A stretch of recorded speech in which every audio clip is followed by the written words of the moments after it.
सचिन पायलट अपनी 3 दिन की चुप्पी के बाद कुछ बोले हैं और उन्होंने ट्वीट करके यह कहा है कि सत्य को परेशान किया जा सकता है, पराजित नहीं। तो सचिन पायलट ने अपनी बात एक वाक्य में ट्वीट के जरिए लिखी है और यह कहा है कि सत्य को परेशान किया जा सकता है, पराजित नहीं। सुकेश यानी कहना चाह रहे हैं कि मैं जो कर रहा हूं बिल्कुल सही हूं, मैं जो कह रहा था बिल्कुल सत्य था।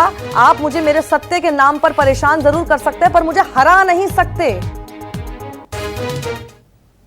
क्रॉस करना चाहते हैं, वो रखना चाहते हैं जनता के सामने। अब उनको जनता को फेस करना है और इसलिए वो सत्य परेशान हो सकता है, पराजित नहीं वाले मोड में है। वो नैरेटिव बिल्ड करने की कोशिश कर रहे हैं कि जिस तरीके से अपनी ही सरकार में मुझे परेशान किया गया, जिस तरीके से एसओजी का नोटिस दिया गया, मैंने 5 साल मेहनत के साथ काम किया, वो पद जो शायद मैं हकदार था वो अशोक गहलोत को दिया गया, तब भी मैं साथ खड़ा था। तो कुल मिलाकर मैंने पार्टी के लिए किया और ये बात सत्य है, मुझे परेशान किया जा सकता है। सुकेश, चूंकि वो ट्विटर पर आ गए हैं तो उन्होंने अपना बायो भी अब चेंज कर दिया है, वो भी मैं जरा बता दूं। अब उन्होंने सिंपल लिखा है, MLA from Tonk, former minister of IT, telecom and corporate affairs, government of India, commissioned officer, territorial army. उन्होंने वो सब हटा दिया जो पहले उन्होंने डिप्टी सीएम ऑफ राजस्थान लिखा हुआ था और पीसीसी अध्यक्ष की भी बात उसमें लिखी हुई थी।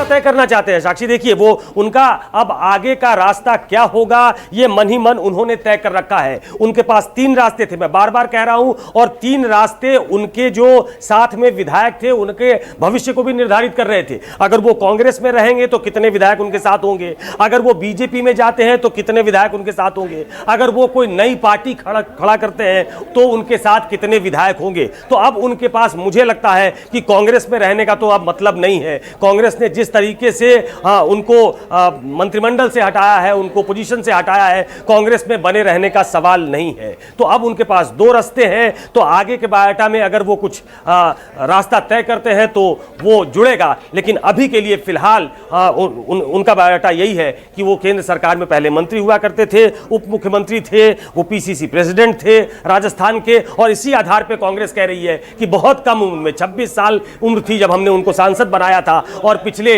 17-18 सालों में हमने उनको इतना कुछ दिया है, तो ये नहीं कह सकते। मतलब कुल मिलाकर कांग्रेस ये अपनी तरफ से एक बिल्ड करना चाहती है नैरेटिव कि हमने उनको बहुत कुछ दिया था। नमस्कार, मैं हूं मानक गुप्ता। अगर आपको हमारा ये वीडियो पसंद आया हो तो इसे लाइक और शेयर जरूर करें, और हां, हमें सब्सक्राइब और फॉलो करना ना भूलें ताकि आप देश और दुनिया की कोई खबर मिस ना करें। चाहे कोई ब्रेकिंग न्यूज हो या कोरोना वायरस से जुड़ी कोई भी अपडेट, पॉलिटिक्स हो या आपकी जेब से जुड़ी कोई खबर, इलेक्शन की कोई न्यूज हो, कोई कंट्रोवर्सी हो या फिर कोई वायरल वीडियो, सब कुछ मिलेगा न्यूज़ 24 पर। तो जुड़े रहिए हमारे साथ और देखते रहिए न्यूज़ 24।